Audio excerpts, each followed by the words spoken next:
ছিলেন কৃষ্ণের প্রিয়তমা, এরকম আরেকজন ছিলেন চন্দ্রাবলী।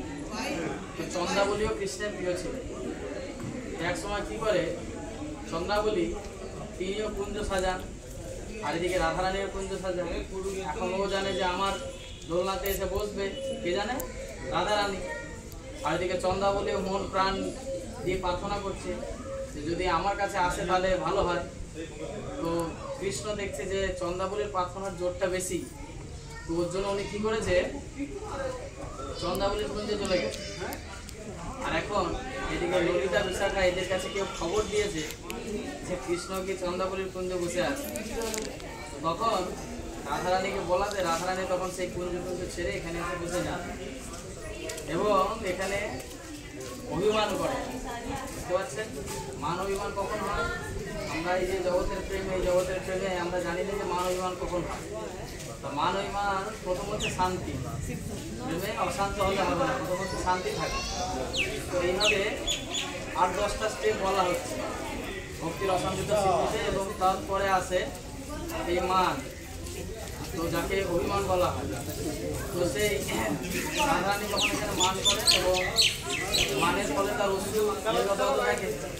এখন কৃষ্ণকে গিয়ে একটু খবর দেয় যে তুমি এরকম ওখানে বসে গেছো, তো রাধারানী দেখো অভিমান করেছে।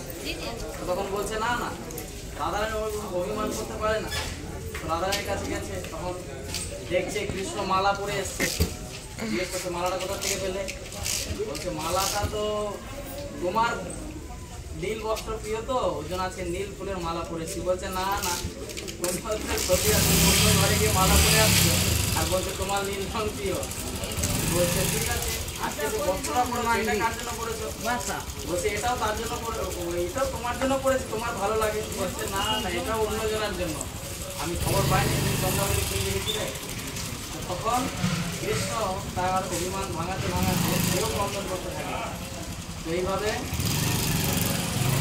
তখন জয়দেব গোস্বামী তিনি লিখেছেন যে দেহি পদ পল্লব, যে রাধারানী তোমার চরণ কমল আমার মুখে দাও, তাও যদি তোমার মান ভাঙে বলে ভাঙবে।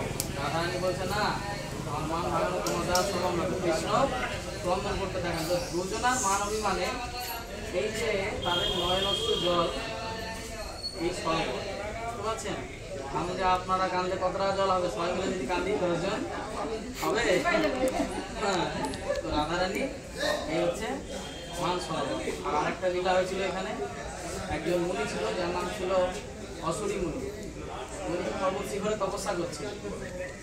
তপস্যা করতে করতে উনি চিন্তা করলেন যে আচ্ছা আমি একটু রাধাকৃষ্ণকে ধ্যান করার চেষ্টা করি। রাধাকৃষ্ণকে ধ্যান করছে, তো ধ্যানে খুব সুন্দর দর্শন হচ্ছে। তো হঠাৎ তিনি দেখছেন যে আর দর্শন হচ্ছে না, কি ব্যাপার? তখন তিনি চিন্তা করলেন যে আমার তাহলে একটু খোঁজা হচ্ছে, হয়তো শিবলোকে ভাগবত কথা হচ্ছে, ওখানে চলে যেতে পারে। শিবলোকে কৈলাসে গেছে, কৈলাসে গিয়ে দেখে নাই। তারপরে ব্রহ্মলোকে এসে দেখে নাই। তো শিবকে বলছে যে দেখো আমি রাধাকৃষ্ণকে খুঁজছি, রাধাকৃষ্ণ কোথায়? তখন বলছে উনি বৃন্দাবনে এখন ব্রজলীলা করছে, তুমি ওখানে গেলে দেখতে হবে। বলছে আচ্ছা। এখানে এসে দেখছে রাধাকৃষ্ণ রাসলীলা করছে। তো রাসলীলাতে ব্রজ গোপিকারা যদি অনুমতি না দেয় তাহলে সকলের প্রবেশাধিকার নেই। তখন যখন দেখছেন যে প্রবেশাধিকার নেই, ঠিক আছে তো কি করা যাবে? তো শিবজির সঙ্গে প্ল্যান করছে যে একটা উপায় তো বলতে হবে। বলছে হ্যাঁ, একটা উপায় আছে, সেটা হলো এখানে বৃন্দাবনে মান সরোবর আছে। মান সরোবরে যদি কেউ স্নান করে তাহলে গোপী স্বরূপ লাভ হয়। তখন অসুরী মুনি আর শিবজি দুজনা মিলে এখানে স্নান করেন এবং তারা গোপী স্বরূপ প্রাপ্ত হয়। বুঝতে পারছেন? এই যখন বৃন্দাবনে আমরা আসি, অনেকে পুরুষের অভিমান করেন, অনেকে নারীর অভিমান করেন, কিন্তু এখানে যখন অভিমান শূন্য হয়ে আসবেন, অভিমান কংস ছিল, কংসের একটা ছোট কাহিনী। ও কি করেছিল, মথুরা আর বৃন্দাবনে বেশি ডিস্টেন্স নয়, আপনারা মথুরা থেকে আসলেন আর বৃন্দাবন পুরো ডিস্টেন্স। যখন মথুরা থেকে আপনি বৃন্দাবন আসছেন, যেই মাত্র একদিন বৃন্দাবনে কিরকম কি দেখতে ঢুকেছেন, বৃন্দাবনের ঢোকা মাত্রই আমাদের যে অক্রুর ঘাট আছে, অক্রুর ঘাট থেকে এই সাইডে এলে বৃন্দাবনের সীমা। বৃন্দাবনে ঢুকে কংস বকরি হয়ে গেছে। কংস যখন বকরি হয়ে গেছে দেখছে আচ্ছা মুশকিল, আমি তো রাজা, আমাকে ছুটকারা পেতে হবে। গোপী হয়ে এখন গিয়ে রাজ সিংহাসনে বসে আমাদের কেউ মানবে না যে তুমি কংস ছিল। তখন महाराज थोड़ा साइड में जाके बात कर लो, तो बहुत जोर बात करता।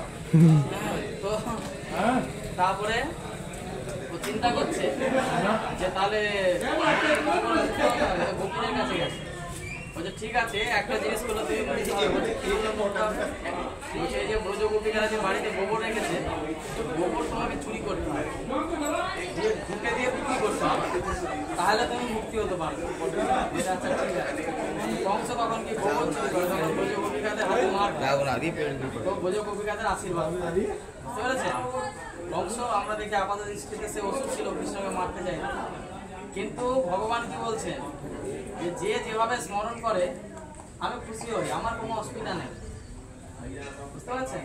কারণ আমরা এতটাই অপরাধী, আমাদের ভজনতার ভগবান প্রসন্ন নয়, বুঝতে পারছেন? তিনি যদি আমাদের দোষ দেখতেন তাহলে আর কিছু হতো না। তো এখানের যে মানসরোবরের যে কাহিনী, এখানে প্রণাম করলে গোপীস্বরূপ লাভ হবে, জল আচমন করলে স্নান দু তিনভাবে হয়। তো আপনাদেরকে একভাবে এখন আচমনের মাধ্যমে স্নান শিখিয়ে দেবো। আমরা স্নান বাড়িতে করে এসেছি, এখন আচমন স্নান করে নেব, ঠিক আছে? মানসরোবর কি, রাধা রানী কি।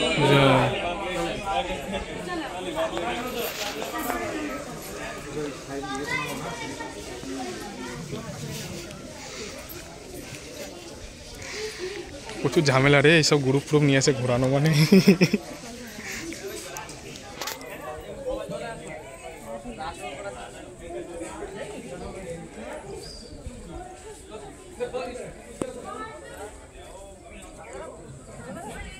চলো আচমন করো, সবাই আচমন করো, সবাই আচমন করো।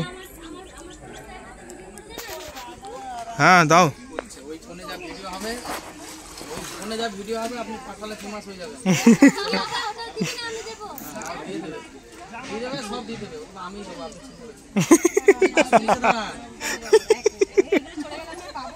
আরে পাবেন, ও করছে তো, আমি পাঠিয়ে দেবো, ওটা আমার। দেখেন প্রথমে জল নেবেন, হ্যাঁ এরকম হাতে জল নেন, দিয়ে এই জলটাকে 3 বার এরকম মাথায় সেটা করুন। দেখিস ভাই আর একটা ফোন পয়রা পয়রা গেলে অবস্থা খারাপ। হ্যাঁ এটাকে এইখান থেকে খাবেন, হ্যাঁ হ্যাঁ বলুন ওম কেশবায় নমঃ, খেয়ে নেন, দিয়ে হাত ধুয়ে নেন, দিয়ে আবার বলুন ওম নারায়ণায় নমঃ, দিয়ে আবার হাত ধুয়ে নেন, দিয়ে বলুন ওম মাধবায় নমঃ, দিয়ে আবার হাত ধুয়ে নেন, দিয়ে আবার জল নিয়ে নেন, বলুন গোবিন্দায় নমঃ, দিয়ে হাত জোর করুন। এই 3টে মন্ত্র আপনারা মনে রাখবেন, ঠিক আছে? ওম কেশবায় নমঃ, নারায়ণায় নমঃ, মাধবায় নমঃ, ঠিক আছে? আর এটা অনেক বড়, তো এটা মনে না রাখলে হবে, আমাকে বলে দেবো। মানে ওম তদ্বিষ্ণু পরমং পদং সদা পশ্যন্তি সুরয় দেবীব চক্ষুরাততম, বাস আপনি এইটুকুই বলবেন, ঠিক আছে?